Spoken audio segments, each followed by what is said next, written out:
see, stage right, nitro beers these days come in many forms and flavors.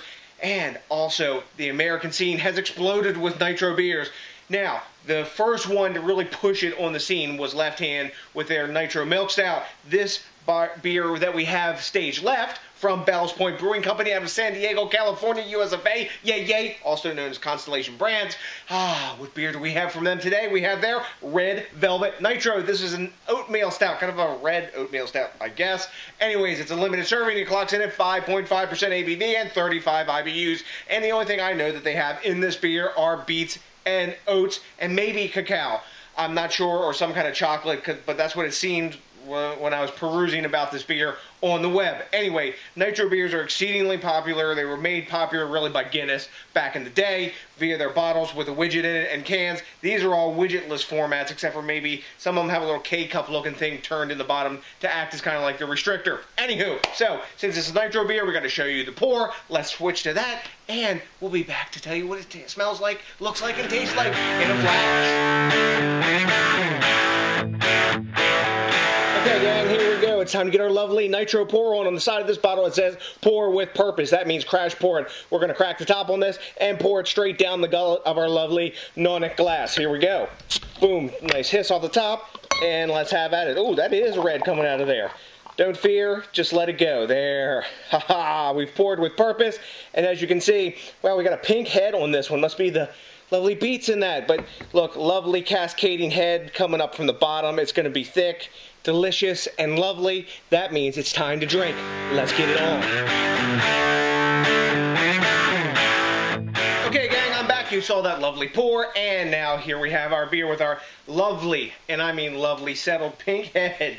It looks like red velvet cake, like you got that icing on there. Maybe you got a little bit of cake color mixed into the icing. We've got a solid, super tightly packed nitro head of pink bubbles. And when I swirl it, it regenerates readily, and you can see there's going to be tons of glass lacing. It's a nitro beer, that's how it rolls. No alcohol legs, well, maybe little tiny alcohol legs actually, but it's a really clear ruby red color. Take a look at that, guys. This reminds me a lot of Rubius from Founders in the glass. So, you know what? I can smell chocolate and stuff blasting off of this top, which is crazy because you wouldn't suspect this is going to smell like chocolate, but you know what? It is. Let's dive in for the aroma. Chocolate, earthiness, sweet malt, caramel, almost like strawberry, like it smells like red velvet cake, but like chocolatey. Wow. I'm thinking they used either some kind of chocolate extract or cacao or something in this to get that much chocolate aroma. But it smells like icing also, guys, like an icing-like aroma, like, you know, white icing, if you know what I'm talking about, on like a birthday cake. A lot of malt sweetness, very sweet smelling beer, but there's an earthy undertone as well. I guess that's coming from the beet and maybe the hops that they're using in it. But it's basically chocolate, like vanilla, kind of that beet earthy aroma, a malty caramel sort of sweetness. It smells pretty good. I hope it's not uber sweet. Let's dive in. Cheers!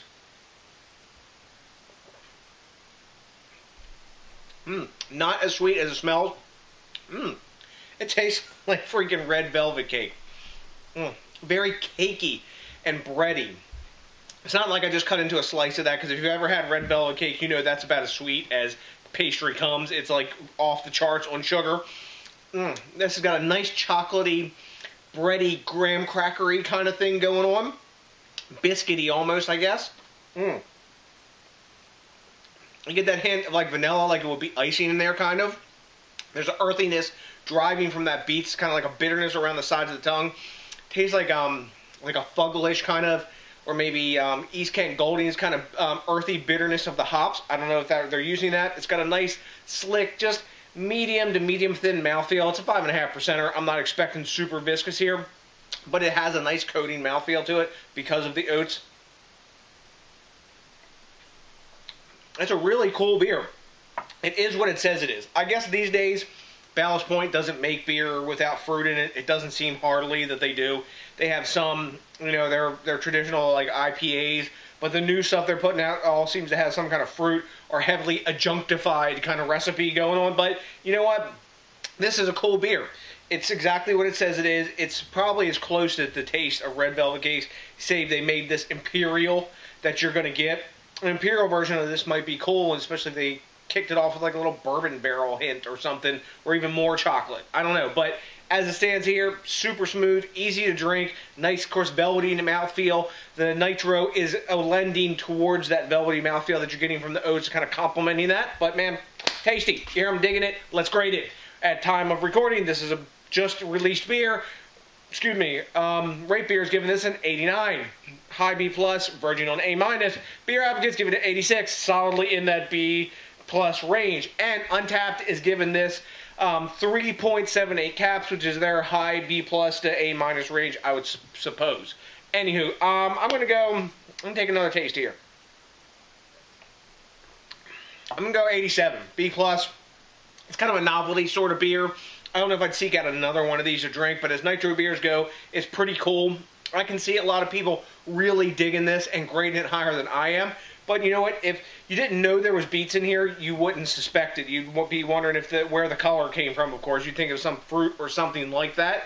But it doesn't taste of beets, and you're like, oh no. But it's really cool, solid B+ to A- range beer. I guess, kind of, depending upon my mood, that's probably where I would grade it. But I'm going to say B+ today because that's the vibe I'm getting off it now. So, have you had Ballast Point Brewing Company's Red Velvet Nitro? Or maybe there's a non-nitro version. I don't know. If you've had that, let me know what you know, because I like the quid pro quo and the back and forth. It is also exceedingly awesome when you think locally, drink locally, and support the craft beer movement. Because without the craft beer movement, there would not be this beer.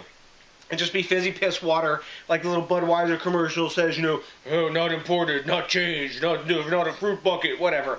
Ugh, it's fizzy piss, and that's all we would be drinking still.